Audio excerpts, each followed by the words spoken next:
માસી આલો મગફળી ફોલી આપો. બે અમારે તો હાથ છે, કોઈ મશીન થોડા છે. લા હેડ હવે. આ જોજે છેલ્લા ટૂંકા કપડા પહેરીને ઉપર આયા. આટલા બધા વડીલો સારું લાગતું હશે. એન મમ્મી કશું નહીં કહેતી હોય લગન. જોએ પેલી માહી રીલ ઉતરવાઈ ગઈ જો. એ માહી અમને લે વિડિયોમાં, અમારે ફેમસ થવું છે. આ જોએ પેલા દક્ષાબેનના છોકરાને સમીરિયાન કોકના જોડે લફડું લાગે છે. મેં એને જોઈતી લો ગાર્ડન એ મળતી. એ ની તું જોજે પડી ના જતો ઉપર પાછળ. હા બોલ. મેં એને જોઈતી કહું લો ગાર્ડન એની જોડે જ રખડતી. આઈવા એટલે જ આવા કપડા પહેરીને આવ્યો બતાવવા માટે ખાલી ખોટા. હવે મમ્મી કહી દઉં ના ના હવે આપણે શું ખોટી પંચાયતો કરવાની એની હવે. એ વિવેક ચોદી હવે જાતે ફિરકી પકડીને પતંગ ચગાય કોક હેડ એવો દવ. તમે શોધો હું તૈયાર જ છું. તે લંગસિયા નાખે તો ક્યાંક સેટિંગ પડે ને બાપડાનું. મને લાગે આ વખતે સેટિંગ પડી જ જશે હો. હારું ને બિચારા બાપડાને સેટિંગ પડે તો.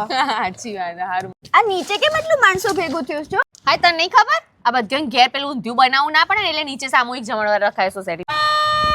અલે એ ચિંટુડા આગો જા. આ પતંગ કરતા વધારે તો શીખાય પીપુડાએ મોથું ચડાયું. સવાર ના વગાડ કરે પતંગો ન ચગાવીને પપુડા વગાડવા છે. માગા જાવ આંટી આ પાર્કી પંચાયત કરવાનું બંધ કરો, તમારા ઘરમાં ધ્યાન આપો. એ ઉત્તરાયણ પતંગો ચગાવવા માટે હોય, પંચાયત કરવા માટે નહીં.